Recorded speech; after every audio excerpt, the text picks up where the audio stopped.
Competency Assessor for Web Development, NC3. Okay, this is my ID. Okay, before we start, let me please check the attendance. Kindly write your name.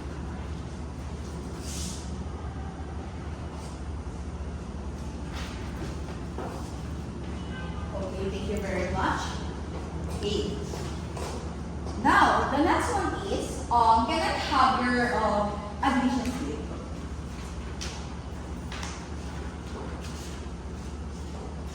Okay. Now that I have your admission slip, I will just put it here. Then the next one is, I have here with me is the accomplished self-assessment guide. This is the indication that is you are, this is the indication that is you can perform all the units of competencies here in our subject. Okay. So here you can see.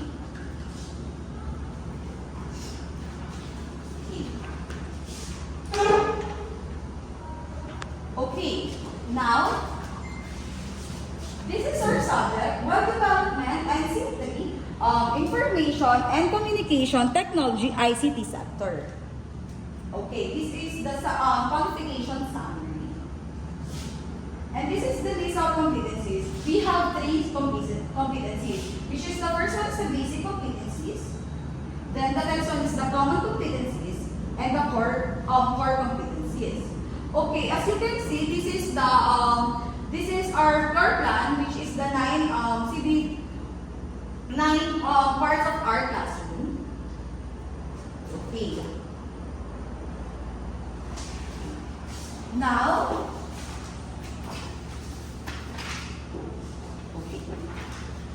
can I have candidate number 1 to take? To go to the assessment area.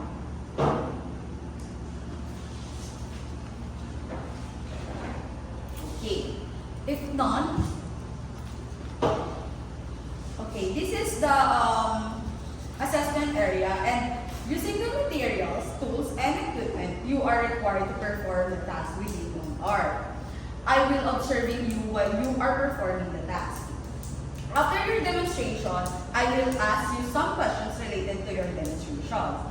You can call me when there is needs for me to translate or explain items for clarification. After question portion, I will give you feedback about your performance. Any questions, clarifications? Okay, if there's none, you can proceed to your demo.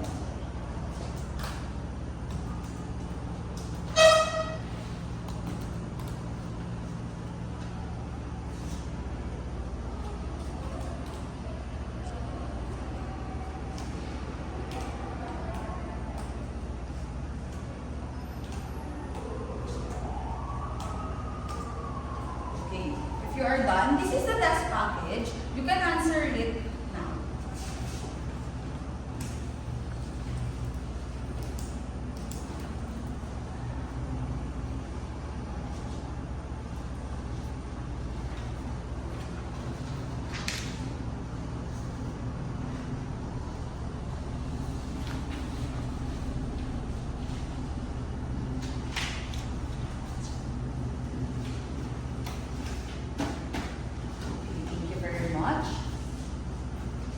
Now, I will ask you one question to determine if you are confident. What is PhD? I don't know. Okay, thank you very much. Candidate number 1, you can go back to your seat. Let me ask Ms. Berger, candidate number 2, to go to the assessment area. Okay, before you start, using these materials, tools, and equipment, you are required to perform the task within 1 hour. I will be observing you while you are performing the task. After your demonstration, I will ask you some question related to your demonstration. You can call me when you need for translation or explain items for clarification.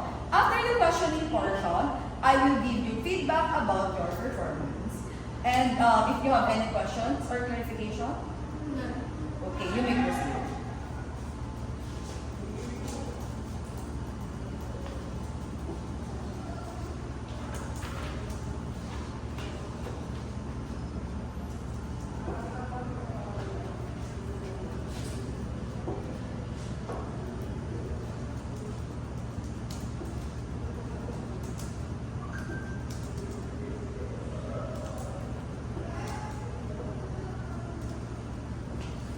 can answer this test package.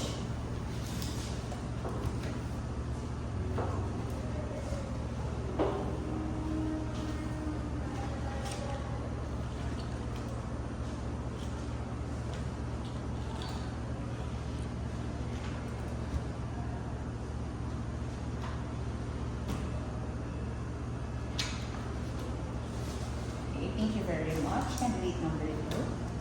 Okay. Now, can I ask you one question? What is CSS? Cascading style sheet. Okay, very good. You may proceed to your seat. Okay. Okay, let me call Mr. Chris Araya. You're here. Okay.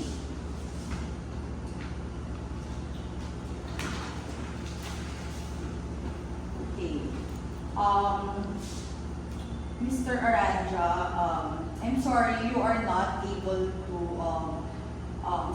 you will not able to perform the standard requirements or the qualification. You have to review, practice, and practice activities related to the competency requirements of the qualification further.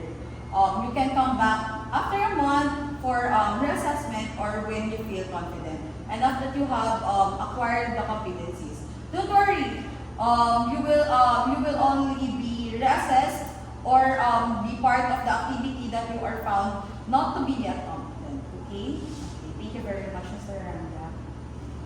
You may go back to your seat. Okay. May I now call Miss Jean for her? Okay. Miss Ferrer, you perform the task within the standard requirements of the qualification. You can get your national certification. You can get your national certification or certificate of competency from this organization or institution, and congratulations. Okay, that's the end of our demo.